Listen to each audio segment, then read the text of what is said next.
Sevgili arkadaşlar, muhteşem bir maske hazırladım. Tamamen bitkisel, doğal ve gerçekten çok etkili. Özellikle kış aylarında rahatlıkla kullanabilirsiniz. Cildiniz yağlıysa, çok aşırı yağ üretiyorsa, sivilceler, akneler sizleri çok fazla rahatsız ediyorsa, gözenekler gerçekten sizi huzursuz ediyorsa, işte bu maske bütün dertlerinize çözüm olacak. Tabii ki tüm cildinizi arındırın, yıkayın, temizleyin.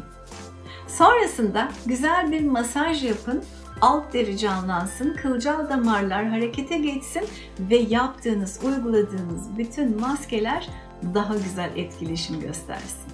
Ve hemen uygulayalım. Sevgili arkadaşlar, aşağıdan yukarıya doğru ince bir tabaka halinde lütfen sürün.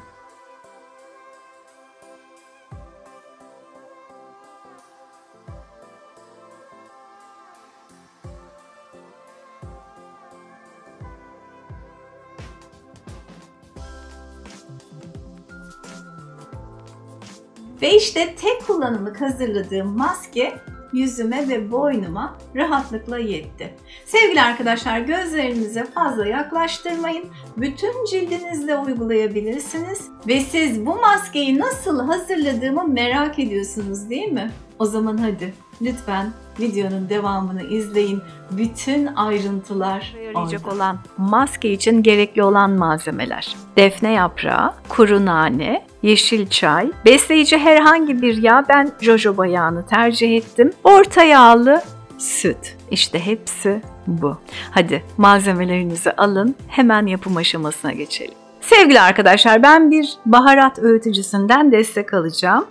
Hemen şöyle yeşil çay paketlerini kesip makineye boşaltıyorum.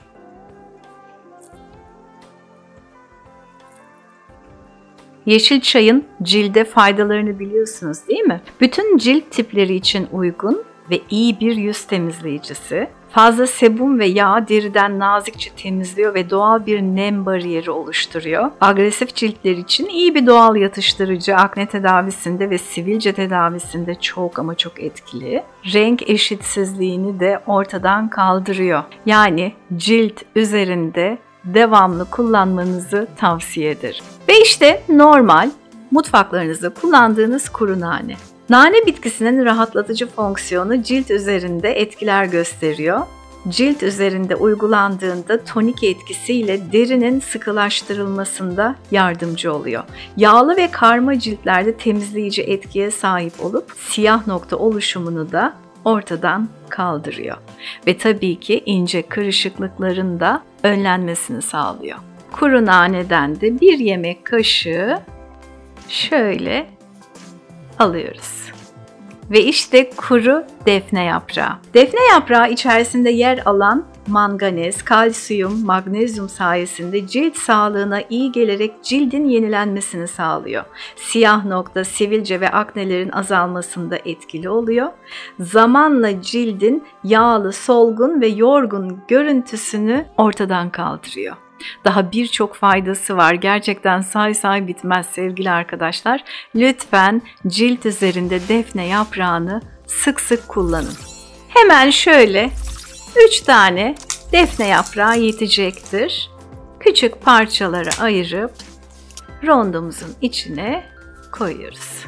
Ben az bir miktarda yapıyorum ama sizler bu miktarı çoğaltıp kavanozda saklayabilirsiniz. 3 ay, 5 ay inanın hiçbir şey olmaz. Bu şekilde çıkarıp kullanabilirsiniz. Ve şimdi hemen öğütmek istiyorum.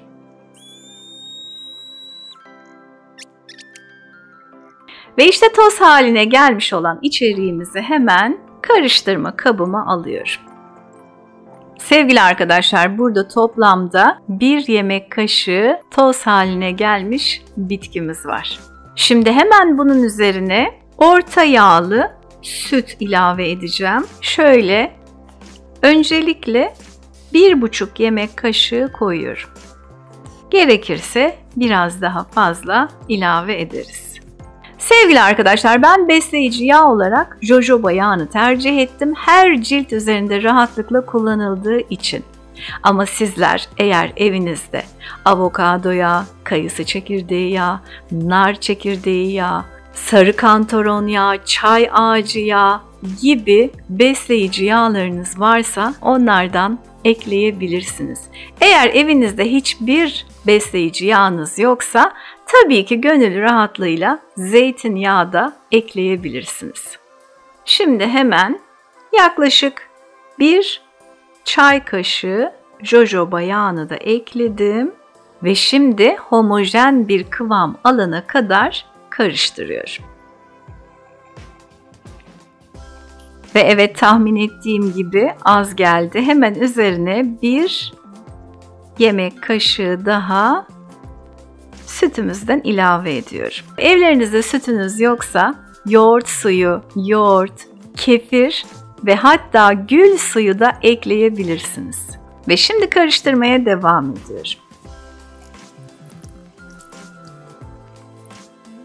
Ve işte güzel bir kıvam aldı. Ne katı ne de çok sıvı. Bu kıvamı elde edene kadar sütünüzden ilave edebilirsiniz. İlk kullanımlarda lütfen her zaman söylediğimiz gibi şöyle bilek içerisinde bir alerji testi yapmanızı tavsiye ederim. Şöyle biraz sürün. Bir 10-15 dakika kadar bekleyin. Beklenmedik bir reaksiyon görmezseniz lütfen yüzünüze uygulayın. Bu şekilde hazırladıktan sonra kapaklı ve cam bir kavanozun içerisinde buzdolabı serinliğinde 1 hafta kadar muhafaza edebilirsiniz. 1 hafta içerisinde 2 ya da 3 kez cildinizde uygulayabilirsiniz. Ve tabii ki özellikle akşamları uygulayın. Ve işte yıkadım ve geldim sevgili arkadaşlar. İnanın bana, cildimin üzerindeki bütün yağ tabakası beni terk etti gitti. Bunu siz de şöyle dokunduğunuz anda hissedeceksiniz ve bu his çok hoşunuza gidecek. Sevgili arkadaşlar, videoda izlediniz değil mi? Ne kadar kolay bir şekilde hazırladık. Hem doğal, hem pratik, hem çok etkili bir maske hazırladık. Bu maskeyi lütfen haftada 2-3 kez yapın derim, özellikle kış aylarında. Sevgili arkadaşlar, güzelce kuruttuktan sonra cildinizi ben şöyle keramit serum süreceğim. İsterseniz bir nemlendirici, isterseniz güzel bir besleyici yağ. Artık sizin seçiminize kalmış. Gece yatarken ne sürüyorsanız onu sürün ve yatın. Hemen şöyle ben serumumu sürüyorum. Tabii ki güzelce bir de masaj yapıyorum.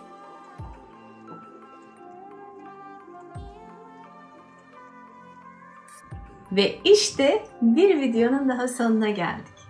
Sevgili arkadaşlar, değer görürseniz lütfen abone olup bildirimlerinizi açar mısınız? Ve lütfen yorumlarda bizlere nerelerden katıldığınızı, sizlerin nasıl, hangi maskeleri uyguladığınızı, fikirlerinizi, eleştirilerinizi lütfen bizlerle paylaşın.